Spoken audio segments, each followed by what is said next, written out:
ఒక common man అబ్జర్వేషన్కి, ఒక సామాన్యుడి యొక్క పరిశీలనకి డెత్ అనేది ఉంది. అంటే something is happening and something is disappearing. కనిపిస్తోంది, కనిపించింది అదృశ్యం అవుతుంది అనే భావన ఉంది. కానీ మీరు కొంచెం పరిశీలనాత్మకంగా చూస్తే ఈ ప్రపంచంలో ఏది పోవట్లేదు, అంతా ట్రాన్స్ఫర్ అవుతోంది. మనం చిన్న ఎగ్జాంపుల్ ద్వారా చూద్దాం. ఒక పువ్వు పూసింది. పువ్వుని మనం పూసినప్పుడు అది మొగ్గ నుంచి వికసించినప్పుడు ఎంతో దాంట్లో ఉండేటువంటి బ్యూటీని మనం మన నేకెడ్ అయితే ఎంజాయ్ చేస్తాం. పువ్వు ఎంత బాగుంది, ఎంత చక్కగా ఉంది అంటాం.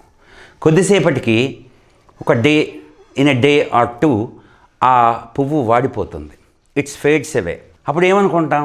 సౌందర్యం పువ్వు పోయింది అనుకుంటాం మనం. కానీ ఇంకా కొంచెం పరిశీలనాత్మక దృష్టితో చూస్తే పువ్వు మాత్రమే పోయింది. అంటే ఆ పెటల్స్, దాంట్లో ఉండేటువంటి ఆ physical aspect of the flower, భౌతికమైనటువంటి ఆ ఫ్లవర్ మాత్రమే వాడిపోయింది. కానీ సౌందర్యం ఎక్కడికి పోలేదు. ఆ సౌందర్యము మళ్ళీ ఇంకో మొగ్గలోంచి పువ్వుగా వికసించి మళ్ళీ మనది ఎంజాయ్ చేయింపజేస్తుంది. అంటే సౌందర్యం ఎప్పుడు వాడిపోలేదు. వాట్ ఈజ్ ఫేడెడ్ అవే అంటే ఓన్లీ ఆ ఫిజికల్ ఆస్పెక్ట్, భౌతికమైనటువంటి ఫ్లవర్ మాత్రమే ఎండిపోయింది.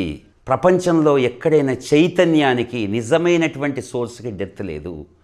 ఒక భగవత్ సౌందర్యం, శాశ్వతమైనటువంటి సౌందర్యం ఏదైతే ఉందో, ఆధ్యాత్మిక సౌందర్యం, దాని నుంచే మనం నక్షత్రాల్లో, నీలి ఆకాశంలో, సముద్రంలో, అడవుల్లో, రకరకాల వృక్ష జాతుల్లో, ఎన్నో రకాలుగా డిజైన్ చేయబడినటువంటి బయోడైవర్సిటీలో, జీవ వైవిధ్యంలో, మీలో, నాలో, ప్రపంచమంతటా మనం ఆ సౌందర్యాన్ని చూస్తున్నాం. ఆ సౌందర్యము రకరకాల ద్వారాలను, పోర్టల్స్ని ఎన్నుకొని అవి వ్యక్తమవుతుందే తప్ప దానికి డెత్ లేదనేది ఒక చిన్న ఎగ్జాంపుల్ ద్వారా మనకు తెలిసిపోతుంది. అయితే డెత్ దేనికి ఉంది? బేసిక్ ఆబ్జెక్ట్కి ఉంది.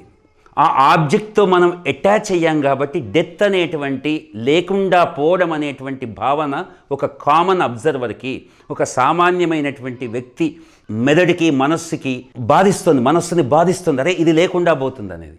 కానీ మనం ఇంకా ఒక్క అడుగు ముందుకేసి మన థాట్స్ని ముందుకు తీసుకెళ్తే దాని వెనుక ఉన్న చైతన్యం ఎప్పుడూ శాశ్వతంగా ఇక్కడ ఉండిపోతోంది అనేది ఈ చిన్న ఎగ్జాంపుల్స్ ద్వారా మనం చూడొచ్చు.